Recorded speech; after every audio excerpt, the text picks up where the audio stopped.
오늘 개혁신당의 이준석 의원과 정치 이야기 나눠보겠습니다. 어서 오십시오. 네, 안녕하세요.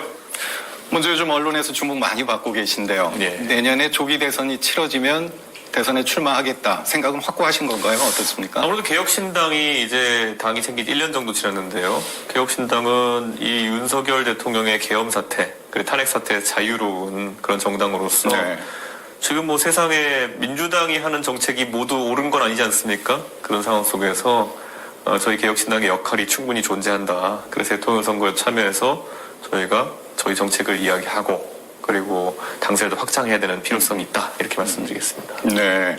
헌법재판소 판결 시점에 따라서 대선 출마 여부가 좀 엇갈릴 수 있는데 그렇죠. 제가 혹시 1월에 다음 달 네. 중으로 판결이 나올 수도 있다고 보십니까? 저는 헌법재판소가 뭐 이 심리한 데 있어가지고 뭐 심리할 내용이 많지는 않을 거라고 봅니다. 왜냐하면 윤석열 대통령이 이번에 굉장한 국헌 문란을 한 것은 사실이고 그러다 네. 보니까 판단이 뭐 복잡하진 않지만 한편에서는 또 대통령의 탄핵이다 보니까 일정한 방어권을 보장해주기 위한 그런 절차적인 것들은 다 준용한 것으로 보여가지고 저는 빠르면 2월 초 중순쯤에 나올 수 있다 이렇게 봅니다. 네. 그러면 이제 출마 가능성은 사실 높은 편인데요. 네. 대선 후보로는 너무 어리다 아니면 너무 빠르다 그런 말씀도 많이 들을 것 같습니다. 거기에 대해서는 뭐라고 답변하시겠습니까? 보통 어리다 또는 이런 것에 붙는 게 경험이 부족하다 이런 것일 텐데요. 정치를 하면서 제가 지난 2011년, 12년부터 겪고 온 그 파란만장한 시간들이 여느 정치인에 비해 못하지 않습니다. 오히려 제가 당대표로서 했던 경험이라든지 아니면 윤석열 정부 때도 그렇고 제가 할 말 하면서 싸워온 그런 이력이라든지 이런 것들은 다른 정치인들이 갖지 못했을 그런 경험이기 때문에 저는 충분하다 생각하고 오히려 여기서 이제 더 많은 경험을 쌓으라. 글쎄요, 제가 선배 정치인으로 보는 분들 중에 물론 훌륭하신 분도 있지만은 그렇게 오래 정치하면서 오히려 좀 글쎄요, 그 예전과는 다르게 개혁적 이미지가 퇴색하거나 아니면 안 좋은 모습이 많이 보이는 선배들이 있거든요. 그걸 하라는 거라면 전 하지 않겠습니다. 예. 40대 기술론을 확실하게 들고 나오시는 거네요.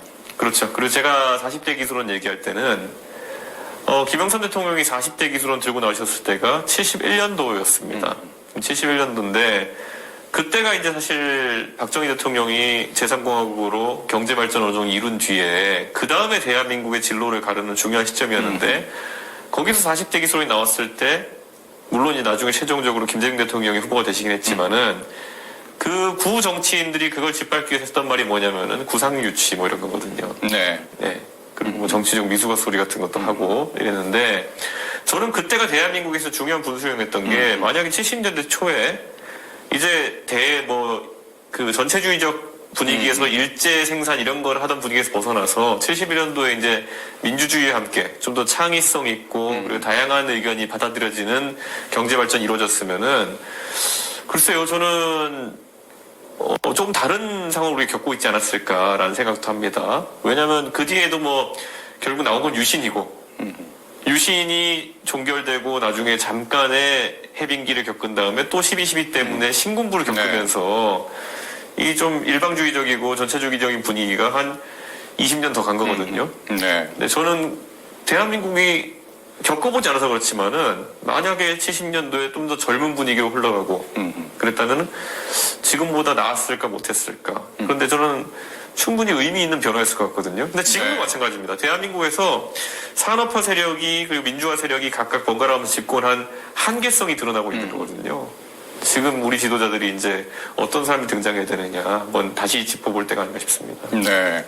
국회 일정은 지금 이 순간에도 굉장히 긴박하게 돌아가고 예. 있는데요. 한덕수 권한 대행에 대한 탄핵이 발의될 가능성도 있습니다. 만약에 표결이 된다면 혹시 찬반 어느 쪽이십니까?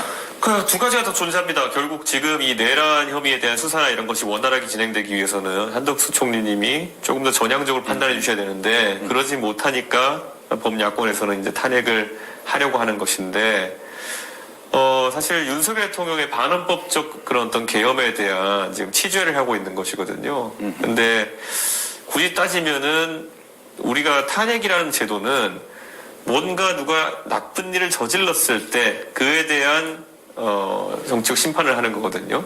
네. 그런데 지금 민주당이 주도하는 탄핵안은 결국에는 한 3가지 정도 갈래가 있습니다. 헌법재판관 임명을 안 한다. 근데 임명해달라고 요청한 게 며칠 안 지났거든요. 그러니까 이거는 좀 제가 봤을 때 아직까지 시기상조가 아닌가라는 생각을 하고, 두 번째로 상설특검을 임명 안 한다. 네. 저는 이거는 한덕수 대행이 문제라고 생각합니다. 이게 상설특검은 원래 즉시 임명하도록 돼 있는데 지금 안 하고 계세요. 그래서 이건 지적받아야 되고요. 그 다음이 이제 31일까지 해야 되는 거부권 행사를 왠지 하실 것 같다라는 생각 때문에 선제적 예방적 탄핵을 하자는 건데, 이거는 탄핵이라는 제도가 원래 그런 선제적 예방적 탄핵을 하는 제도가 아니거든요. 무슨 일을 했을 때 그에 대한 판단이거든요. 그래서 이거는 좀 애매하다. 그래서 저는 어떻게든 한덕수 총리 대행이 지금 빨리 이 전향적인 자세를 보여줬으면 좋겠다. 이게 첫 번째 생각이고, 두 번째로는 만약에 실제 거부권을 내란 특검 같은 것에 사용하셔가지고 결국은 내란에 대한 수사가 제대로 이루어지지 않도록 실적인 행동이 이루어졌다. 그러면 저는 그때는 탄핵을 피하기 어려울 거라고 생각합니다. 네.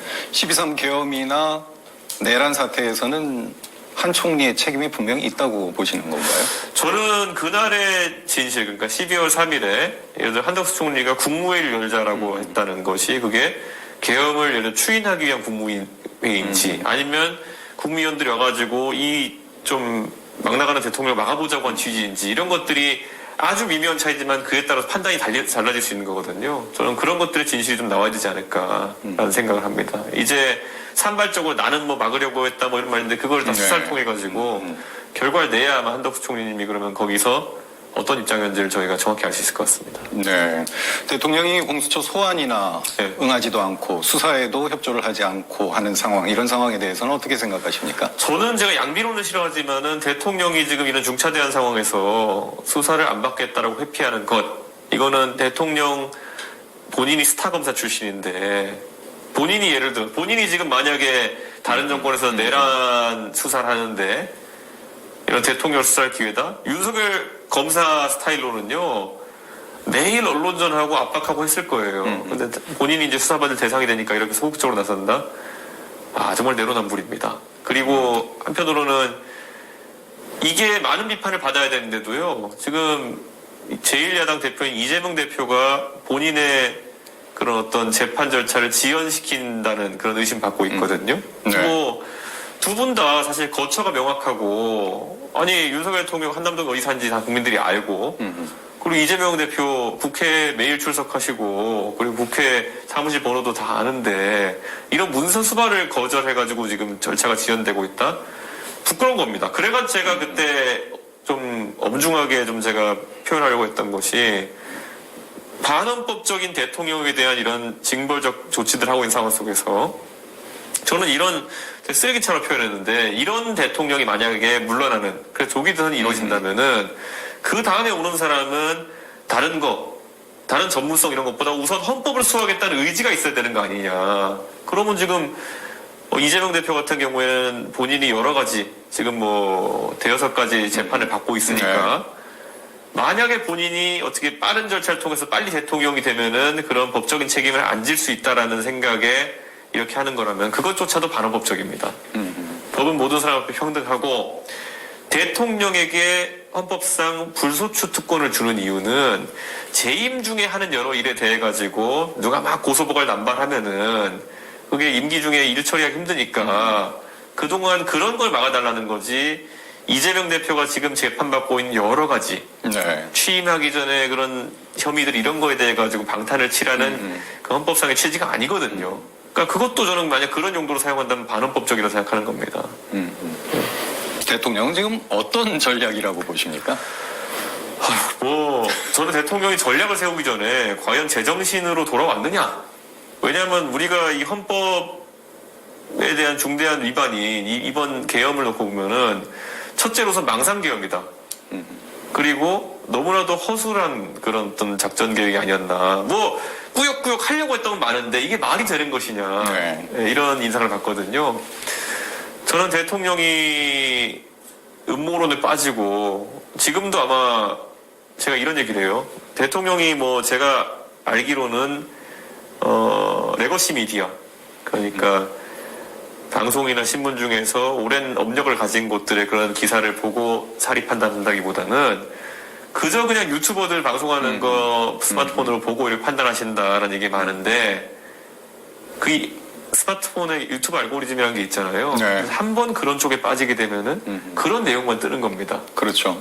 근데 그 함정에 빠져 계신 게 아닐까라고 우려하는 거죠. 지금 아마 대통령의 스마트폰 제가 만약에 볼 수 있다면 모르긴 몰라도 아마 이런 걸 겁니다. 첫 번째 비디오는 무슨 뭐 탄핵 내란 이거 부당하다 내란 아니다 뭐 이런 영상도 있을 거고 그다음에 뭐 민주당 너무하지 않느냐 이런 거 누가 발언한 영상도 있을 거고 나중에 대통령 사랑해요 이런 상황에서 지금 만약 사태를 파악한다면은 계속 오판을 하는 겁니다. 네. 대통령과는 대선 과정에서도 일을 좀 많이 하시고 하셨는데 정말 무슨 일을 할지 모르는 인물이구나라는 생각이 혹시 들은 적이 있으셨습니까? 저는 제가 그때도 그렇고 지금도 그렇고요. 제가 만나본 정치적 인물 중에 단연코 제일 이상한 사람입니다.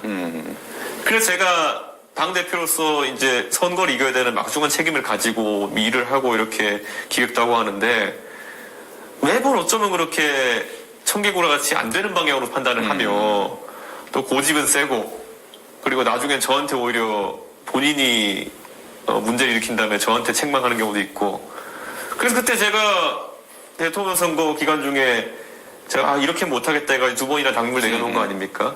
근데 그때 그 당시에는 이제 전통적 보수 지지층에서도 그렇고 저한테 뭐 가출이니 뭐니 조롱하기에 바빴는데 네. 지금 와서 보시면은 제가 얼마나 그걸 바로잡기 위해서 애썼는지가 보이는 거거든요. 그때 그 거대한 선거 캠프 안에서 당대표인 제가 진짜 목숨 걸고 싸우면서 이거를 계속 막아세우고 하려고 하고 어떻게든 돌려보려고 한 거지. 다른 사람들은 비겁하게 윤핵관 또는 윤핵관 호소인 행동하면서 오히려 부추겼던 거 아닙니까? 저는 지금도 만약에 좀 그걸 한번 되짚어 봤으면 좋겠어요. 우리 국가를 사랑하는 국민들께서 그 당시에 얼마나 그 대통령 후보의 전횡을 막으려고 하고 또 그런 이상한 행동을 막으려고 했던 것이 저 스스로에게는 굉장한 부담이었고 사실 내상도 많이 입었거든요. 공격도 많이 받고 저는 그렇게 해야 된다고 생각했던 겁니다. 네. 근데 참 제가 겪어본 사람 단언코 이상한 사람이라서 옆에서 하시는 조언을 잘 받아들이지 않는 스타일이신가요? 청개구리 본성 같은 게 좀 있고요. 오히려 조언을 하면은 본인에게 누가 가르치려 든다는 생각 때문에 반대로 나가시는 경우도 있었고 애초에 좀 음모론적인 사고가 있으니까 예, 간신배단을 많이 당합니다. 그러니까 제가 그때 들었던 얘기 중에 제일 황당한 게 뭐냐면요. 제가 이제 대통령 후보랑 그 당시 가까운 사람들한테 아니 도대체 왜 이렇게 이상한 행동만 하냐 그래서 제가 물었더니만은 대통령은 이준석이 자기가 떨어지길 바란다고 믿는다는 거예요. 그래서 아니 내가 자당의 후보를 떨어뜨려가지고 얻는 이득이 뭐냐 실제로 없잖아요. 자당의 후보를 떨어뜨려서 제가 얻을 수 있는 이득이 없잖아요. 그러면 거기서 그렇게 생각하면 안 되는 건데 이분한테 주변에서 계속 그랬다는 거예요. 이준석이가 그 이번 선거에 당신을 떨어뜨려가지고 이재명이한테 넘어가가지고 그 노원구 상계동에 공천받아가지고 국회의원 되보려고 그런다라는 거예요. 이게 그냥 들으면 말이 안 되는 얘기잖아요. 네. 예. 제가 제1야당의 대표인데 그거를 대선을 사보타주하고 제가 상대당에 넘어가가지고 공천받아서 국회의원 되려고 한다는 말을 들으면은 정상적인 사람이면은 야, 너 말도 안 되는 소리 좀 하지 마라 이렇게 나와야 되는 건데 그런 걸 되게 신빙성 있게 받아들였다는 거예요. 그러니까 그런 거죠. 세상이 전부 다 이제 자기를 음해하려고 있다고 생각하는 피해의식 같은 게 있는 건지 몰라도 그래서 저는 되게 이상했어요, 그냥. 그리고 대통령의 그런 후보의 그런 생각이 밖에 나오니까 유튜버들은 돈 벌어먹으려고 계속 그런 얘기를 퍼뜨리고. 그러니까 저는 이 정권은 처음부터 끝까지 참 괴기스러운 형태로 이게 많이 흘러갔습니다. 네. 그리고 이번 계엄을 단행했던 가장 큰 원인으로 분석되는 것 중에 하나가 부정선거의 가능성인데요. 부정선거 가능성이 실제로 있다고 보십니까? 어떻습니까? 저는 제발 뭐 한교안 총리든지 누구든지 저랑 그 공개된 공간에서 예를 들어 끝장 토론 한번 해봤으면 좋겠어요.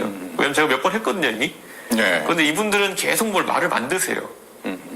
예를 들어서 무슨 뭐 형상 기억 종이라는 말을 무슨 선관위에 써가지고 했다는 듯이 얘기했는데 제가 아무리 선관위에 찾아가도 그런 거 없어요. 선관위에서는 그냥 접었다 폈다 할 때 회복력이 좋은 종이를 우리가 쓴다. 근데 그거를 무슨 형상기억 종이라고 자기들이 이름 붙여가지고 세상에 형상기억 종이 어디 있느냐. 그러니까 부정선거다. 뭐 이런 식이거든요. 실제로 그 선관위도 어쨌든 투표용지 같은 걸 어디서 납품받을 거 아닙니까? 그게 보니까 뭐 대한민국의 제지회사 유명한 거 두 군데에서 입찰해서 한 거던데 거기에 입찰할 때 애초에 그렇게 조건이 그렇게 돼 있어요. 잘 접히고 편해지는 접지성이 좋은 종이를 써야 된다. 특수용지를 써야 된다. 이렇게 돼 있는데 이거를 형상기억 종이를 쓴다고 했다라고 이제 막 자기들끼리 조롱조롱 만들어가지고 지금 그 동네 경로당 가보면요. 제가 가면 형상기억 종이기만 해요. 근데 그런 얘기 한 적이 없어요. 근데 그런 자기들만의 세계를 만들어 놓는 거죠. 그리고 뭐 어떻게 사전투표에서 매번 그렇게 보수 진영이 지는 경우가 나올 수 있느냐. 당연하죠. 보수 유튜브에서 맨날 사전투표하지 말라고 떠들었잖아요. 다 그렇죠. 문재인이 바꿔치기 하니까 사전투표하지 말라고 그렇게 해놓은 다음에 왜 투표했는데 사전투표가 이렇게 안 나오냐. 이거는 네. 그러니까 논리적으로 되게 이상한 거예요. 근데 이런 걸 믿는 게 뭐냐면 보수가 본인들이 비주류가 됐다는 걸 받아들이지 못하는 것 같아요. 네.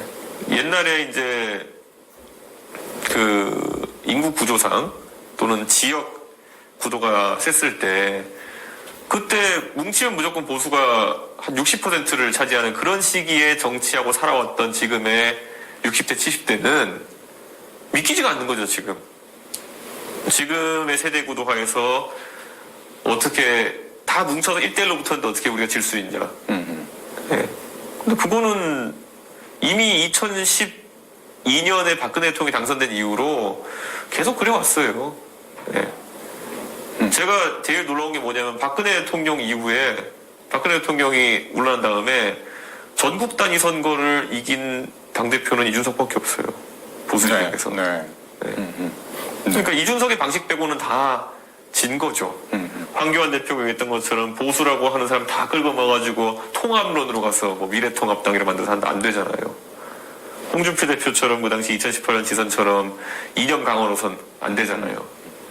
이번에 닥쳐가지고 윤석열 대통령처럼 엉터리 개혁한다 그래가지고 뭐 온 동네 들쑤셔놓고 홍범도 흉상 논란 만들고 이렇게 해가지고 총선 치러가지고도 어차피 안 되잖아요. 그러니까 유일하게 이긴 모델은 이준석 모델인데 그거를 이제 뭐 내부 총질러로 몰아가지고 내쫓았으니 인정하지 않는 거죠. 그러니까 참 그 모 정치 컨설턴트가 이렇게 얘기해요. 자기가 앉아있는 의자의 다리를 자기가 잘라버리는 바보는 처음 봤다. 근데 그걸 한 겁니다, 지금. 네. 민주당에서는 내란 사태가 이게 완전히 종결된 것이 아니다라고 지금 판단을 하고 있는데 혹시 거기에 대해서는 동의하십니까? 저는 사실 개혁 자체는 몇 시간 만에 끝났지만요. 이 내란을 옹호하는 행위는 온라인상에서도 오프라인상에서도 계속 이루어지고 있습니다. 그리고 그 오프라인상에서 그걸 하는 주체가 100석 이상의 의석을 가진 현 여당이라고 한다면은 저는 이 내란 사태가 사실상 내란 옹호자들에 의해 가지고 지금 지속되고 있다고 볼 수도 있다 이렇게 봅니다. 그런 부분에서는 정치에서 뭔가 좀 풀어나가야 될 텐데요. 그러니까 이런 거잖아요. 내란이라는 게 진짜 내란 죄가 존재하고 이런 게 내란이 아니면 뭐가 내란이냐. 예. 그런 생각이거든요. 예를 들어 북한군이 총 들고 그거 내란 아니에요. 그거는 그 외환에 가까운 거지. 그리고 뭐 예전에 보면은 통진당 사태 때 이석기 전 의원이 무슨 밥솥으로 폭탄을 만들어서 하는 시나리오 이런 거 얘기했다 그래가지고 내란 음모를 한 거로 해서 이제 처벌받고 통진당 해산됐거든요. 저는 통진당 그렇게 안 좋아하는데요. 그렇게 판단한 게 황교안 총리와 황교안 그 당시 법무부 장관과 어쨌든 여당이에요. 그 당시 새누리당이에요. 그 정도, 그러니까 자기들끼리 모여가지고 암벽밥솥을 폭탄으로 갖고 세상을 전복하자 이런 게 사실 그것도 망상에 가까운 거잖아요. 그거를 처벌해가지고 당을 없애게 했는데 지금 이거는 군경을 움직여가지고 국회를 점령하는 사태거든요. 이게 내란이 아니면 뭐가 내란입니까? 국민의힘은 이제 비대위 체제로 활로를 찾고 있는데 변화가 가능할까요? 어떻습니까? 권영세 의원님은 참 합리적이고 진짜 인품이 좋은 분이지만은 이 상황에서 지금 국민의힘이 저렇게 경직되게 돌아가는 상황 속에서 권영세 의원님에게 공간이 있느냐? 없다 봅니다. 저는 그래서 이 독이 든 성배도 아니고 그냥 독배입니다. 저거는. 네. 그냥 독이 보이는 독배입니다, 저거는. 예. 예. 국민의힘은 지금 변화를 위해서 국민들이 이해할 만하려면 제일 먼저 뭐부터 해야 된다고 보십니까? 뭘 잘못했는지 깨달아야 되거든요. 사실 예전에 초한지 이런 거 보면요, 항우가 잘 싸우는 것 같으면서도 한 방에 무너졌거든요. 자, 그럼 항우가 그때 왜 무너졌느냐? 성격이 괴팍하고, 예, 자기가 힘으로 휘두르면 다 해결할 줄 알고, 그리고 자기를 도왔던 사람들에 대한 농공 행상을 제대로 하지 못해서 그들이 많은 불만을 가지고. 근데 윤석열 대통령 하는 딱 상황이 그런 상황이에요. 예. 그런데 그러면은 잘못했던 거, 지금까지 상처를 준 사람이 되게 많다는 거예요, 보수 진영에서. 당장 박정훈 대령의 가족 같은 경우도 그렇고, 최상병 가족도 그렇고, 박정훈 대령은 원래 포항 출신의, 포항 대동고 출신의 해병대에서 27년 가까이 근무한, 네. 그리고 경북대학교 법과대학을 졸업한, 정말 이 정권에 대해 가지고 큰 반감이 있을 이유는 딱히 없는 사람이었거든요. 그리고 그 모친 되시는 분도 포항 지역의 마을금고 이사장을 지냈을 정도로 유지인 분이고, 네. 그분은 윤석열 대통령 선거 때 사비를 들여가지고 선거운동을 하셨던 분이에요. 그런데 본인이 약간 책임질 일이 생길 것 같으니까 그 가족을, 그 너무나도 평범한 군인 가족을 항명수계로 몰아버립니다. 저는 여기에 제일 분개했던 게요, 윤석열이라는 사람의 자기 부정이거든요. 우리가 윤석열 대통령의 스타검사 시절에 왜 좋아했습니까? 정권을 가리지 않고 진실을 캐는 수사를 하는 검사로 비춰졌기 때문에 그랬던 건데, 박정훈 네. 대령이 그 사건의 진실을 캐려고 하니까 항명수계로 몰았어요. 저는 거기서 윤석열의 내로남불은 시작되었다, 이렇게 봅니다. 네. 국민의힘 보수 진영이 지금 제일 큰 문제가 관료주의라는 지적을 네. 하셨는데요. 이건 어떤 의미일까요? 민주당의 요즘 의원들을 제가 보면요, 수도권에서 다수의 의석을 만들어서 그런 것도 있지만 굉장히 전문가적이고, 그리고 세대도 젊은 편이고, 이런 의원들이 많아요. 근데 국민의힘은 비례하고 영남하고 강남밖에 없어요. 근데 네. 영남도 제가 냉정하게 말씀드리면은, 예전 같으면은 관료 엘리트, 옛날에 이제 뭐 박정희 정권, 그다음에 그다음에 김영삼 정권 이럴 때까지만 해도 장관들 전부 다, 아니면 고위 판검사들 전부 다 영남 출신이 많았을 때, 그때는 영남의 국회의원 나온 사람들의 인재풀이 당연히 호남이나 다른 지역 나오는 민주당 후보들보다 좋을 수밖에 없어요. 왜냐면 전라 출신 장관이나 뭐 이런 사람 몇 명 없으니까요.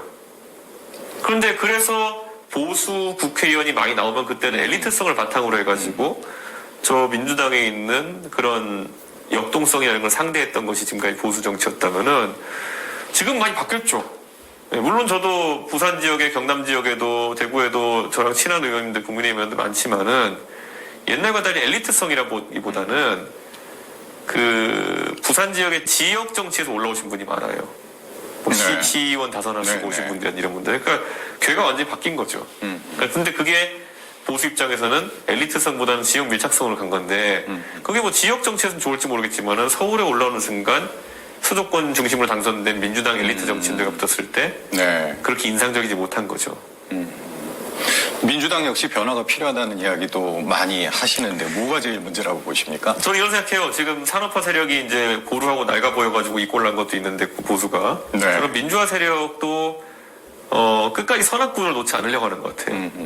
예전에 우리가 독재 투쟁할 때 독재는 무조건 절대 악이니까 우리는 선이다라는 그런 구도로 이제 정치적 역량을 키워왔다면은, 근데 지금 젊은 세대가 지금 경험하고 있는 미래의 정치가 다뤄야 될 문제들은요, 선악보다는 A와 B의 대결이 가장 높아요. 뭐냐면은, 뭐 선과 악이 있으면 예를 들어 무조건 악의 편에 들면 안 되니까 간단하잖아요. 그런데 A, B는 뭐냐면, 나라의 경제를 살리기 위해서, 아니면 소상공인의 경기를 살리기 위해서 A라는 대안과 B라는 대안을 놓고 국민에게 설득해가지고 선택받는 게 이제 미래의 정치일 텐데, 그거를 양당이 공이 못하고 있어요. 예. 지금 저 솔직히요, 이재명, 윤석열 두 분 다 경제 공약 기억 안 나요, 대선에서. 예. 네. 그 그 대선이 얼마나 어이없었냐면은 대장동이 네 거냐 내 거냐 갖고 싸웠잖아요. 그러니까 선악을 가리기 위해서 자기들끼리 멱살 잡았던 거죠. 저는 앞으로 미래에 다가오는 정치도 그래서는 안 된다고 생각합니다. 저는 이제는 대안을 만들어야 되는 거고 그러려면은 정말 젊은 세대가 관심을 갖는 이슈들에서 진짜 박학한 사람들, 박학다식한 사람들이 좀 그런 논의를 이끌어 나가야 된다 이렇게 봅니다. 네. 만약에 내년에 조기 대선이 네. 실제로 치러지게 된다면 민주당에서는 이재명 대표가 현재로서는 가장 유력한 후보이고 그럼 국민의힘 네. 의원님하고 3자 구도가 되면 해볼만 하다고 생각하시는 건가요? 어떠십니까? 저는 이게 단순히 보수냐 진보냐 진영을 쌓고 서로 대결하는 거라면은 참 실망스러운 성과일 것이겠지만은 만약에 세대 교체 그리고 시대 교체를 의미하는 선거다. 그리고 판을 완전 새로 짜자. 리셋하는 의미의 선거다. 그럼 전 자신 있습니다. 예. 그리고 그래야 된다 생각하고요. 저는 이제는요, 대한민국의 위상이라는 게 우리가 뭐 K컬처 이런 것도 다 하잖아요. 정치는 아직까지 기득권이 그 다음 세대에게 공간을 내주지 않으려고 계속 노력하고 있는 거거든요. 자, 저는 솔직히 앞에 문재인 대통령이니 뭐 윤석열 대통령이니 보면서 외교하러 다닐 때 가장 저는 안타까웠던 게 뭐냐면요. 아니, 외교하려고 대한민국 대표에서 행사장이라는 다자외교한데 가고 이러면요. 아니, 그 비싼 돈 들여서 출장 간 건데 외국 정상 보면은 팔이라도 잡아 이끌면서 나랑 얘기 좀 합시다 이런 거 해야 되는데 우리나라 대통령 가면 전부 다 차렷자세로 멀뚱멀뚱 이렇게 보고 사진 찍어야 되는 타이밍 못 맞추고 멀뚱멀뚱하는 게 그냥 일상화돼 있다는 거죠. 근데 그거는요 지금 저도 이제 국회의원 되면서 여기저기 해외 출장을 저희 동년배인 30, 40대 정치인들 이렇게 같이 가보잖아요. 우린 해요. 우린 잘할 수 있어요. 우리는 애초에 그런 문화에 익숙하게 해왔기 때문에 이제 국제 무대에서도 할 말 다 하고 영어로도 할 말 다 하고요. 네. 제가 예전에 당대표 할 때 미국 국무부에 출장을 갔다 왔는데요. 이런 일이 있었어요. 제가 국무부 이제 차관보 상대편에 나와가지고 얘기하는데 제가 가운데 앉고 왼쪽에 지금 국정원장 하시는 외교관 출신 조태용 의원님 앉아 계시고 오른쪽에 제가 태용호 의원님을 같이 갔거든요. 아, 예. 그런데 미국 국무부가 깜짝 놀랐던 거예요. 한국에서 온 정치인 중에 처음으로 자기들과 영어로 대화하면서 옆에 남한 외교관과 북한 외교관을 데리고 온 사람이라고 그러더라고요. 그래서 저는 생각해보니까 그렇네. 모양이. 네, 전무후무한 일이겠다. 네. 네, 본인도 가서 영어로 얘기하고 남한 외교관과 북한 외교관과 같이 가가지고 얘기하는 그런 그러니까 그렇게 하니까요 국무부랑 저희가 한 30분 정도 짧게 만났는데 굉장히 밀도 있는 대화를 하게 됐더라고요. 근데 그런 게 하나하나가 대한민국이 이제 정치의 격을 높이고 이 국제사회에서 역할하기 위해서는 필요한 거라 보거든요. 네. 아 이게 뭐 개인이 잘했다 잘못했다 누가 열심히 했다 이런 게 아니라요. 아니 이제 저희 세대는 그런 게 자유로운 세대라는 거예요. 문재인 대통령, 윤석열 대통령이 특별히 뭘 잘못했다가 아니라 그 60년대생, 50년대생 분들은요. 그 시기에는 뭐 회화나 이런 걸 접할 시기가 없었고 했기 때문에 그럴 수 있어요. 근데 이제는 우리가 조금이라도 빠른 전환을 해야 되는 거 아니냐. 그런 얘기를 하는 거죠. 과학기술 같은 거 다뤄야 되는 게 아니 저는 믿기지 않는 게 지금 대한민국 정치판에 법학을 전공한 분이 너무 많아요. 이번에 권영세 비대위원장도 검사 출신이죠. 권성동 의원 검사 출신이죠. 이재명 대표 법률가 출신이죠. 윤석열 대통령 뭐 검사 출신이죠. 한동훈 대표 검사 출신이죠. 네. 나경원, 원희룡 다 서울대 법대 출신이죠. 이게 너무 단조로운데 이분들은 사실 법조인 출신들은 제가 봤을 때는 계속 선악을 다루는 거에 집착하고요. 그리고 과거에 대한 얘기 많이 합니다. 그냥 법이라는 게 뭡니까? 과거에 있었던 일을 가지고 네. 그게 잘했냐 못했냐 따지는 거잖아요. 근데 저같이 과학을 배운 사람들, 자연과학이든 사회과학이든 과학을 배운 사람들은요, 항상 미래에 뭐 할까에 대해서 얘기를 합니다. 과학이란 게 뭡니까? 내가 새로운 이론을 위해서 이런 가설을 세우고 실험을 해가지고 그 가설이 맞는지 아닌지를 판단해가지고 맞으면은 하나의 새로운 이론이 되고 이 과정을 즐기고 업으로 하는 사람들이 과학자거든요. 저는 그래서 앞으로 미래에 대해서 여러 가지 아이디어를 내놓고 경쟁하는 그런 정치가 이루어졌으면 좋겠고 그래서 저는 이런 길을 같이 할 수 있는 분들에서 안철수 대표 같은 분도 굉장히 훌륭한 분이죠. 네. 애초에 과학적인 공학적인 마인드를 갖고 계시고 그런 담론을 많이 얘기하셨고 유승민 의원도 경제학을 하시고 예를 들어서 사회과학의 영역에서 그런 여러 가지 그 연구도 하시고 이런 거 아니겠습니까? 저는 이런 좀 과학적 사고를 가진 사람들이 나라를 이끌어야지 생산적인 나라가 나오는 게 냉정히 이런 겁니다. 예전에 그 중국이 개혁 개방한다 그러면서 그 당시에 후진타오니 원자바오니 이런 사람들 시진핑도 그렇고 전부 다 중국 지도부 상층부는 진짜 다 공학도 출신이에요. 네. 화학공학과, 수리공학과 이런 데 출신이거든요. 자, 중국이 우리보다 민주주의는 못하다 하더라도요. 그런 기술이나 이런 데에 대한 접근 같은 경우에는 국가 지도자 자체가 공학도 출신이고 이러다 보니까 훨씬 더 저는 열려있다 보거든요. 네.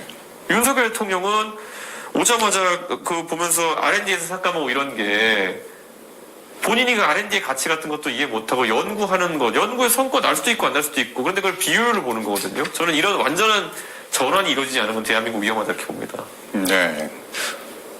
한 가지 좀 궁금했던 네. 것은 혹시 정치를 하시면서 무속인을 만나거나 점을 보거나 그런 경험이 있으십니까? 저는 없고요. 제가 그 제 생일이 전부 다 그 포탈에 공개돼 있으니까 네. 제 생일 가지고 이제 종종 유튜브에서 네. 저와 아무 관계없는 분들이 제 뭐 사주를 보고 이렇게 신점 보는 분들이 있더라고요. 근데 제가 그래서 일부러 생시 같은 거는 공개 안 하고 있습니다. 그분들이 더 달려들까봐. 근데 그분들 보면은 뭐 작년에 그분들 했단 말을 전해 들어보면은 저는 국회의원 떨어지고 망할 거다 뭐 이런 것도 얘기하신 분도 있고, 예, 그분들이 뭐 아주 예측력이 뛰어나다 이런 건 아닌 것 같고요. 재미로 보는 분들이 많은 것 같아요. 사이언스의 영역은 아니지 않습니까? 보시기에는. 아니죠. 저는 그 샤머니즘의 영역 같은 경우에는 정치 지도자가 판단의 근거로 삼으면 절대 안 된다고 생각합니다. 네. 물론 지도자나 권력을 가지신 분들의 문제가 이번에 좀 불거지긴 했지만 대한민국이 어쩌다 이렇게 무속이나 주술에 휘둘리게 됐다고 보십니까?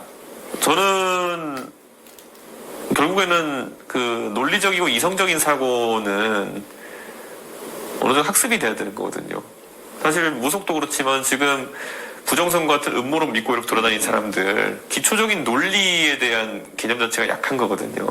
저는 그래서 학교나 이런 곳에서 우리가 조금 더, 그러니까 우리는 교과서 같은 것을 무비판적으로 수용하는 교육을 받아왔다 얘기하는데 토론이나 이런 걸 하다 보면은 생각이 서로 보정돼 가면서 이걸 이 논리적 학습의 과정을 거치는 거거든요. 근데 교과서가 절대자인 그런 교육을 받아왔으니 항상 우리는 권위 호소에 우리나라가 약한 거죠. 아니 황교안이라는 공안검사 출신에 그 총리까지 지내고 당 대표까지 한 사람이 그런 분이 하는 말이 틀렸을 리가 있어? 그분이 부정선거라면 맞는 거겠지. 이런 권위 호소의 오류 같은 것들이 계속 나오거든요.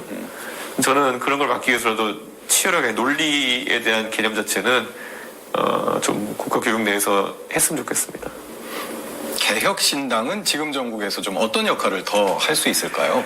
개혁신당은 어쨌든 처음에 제가 말씀드린 것처럼 계엄과 탄핵에 아무런 책임이 없고 오히려 용기 있게 그걸 지적하다가 쫓겨난 사람들 아닙니까? 여당에서. 그렇기 때문에 떳떳하게 여기서 얘기할 수 있다는 것이 큰 자산이고요.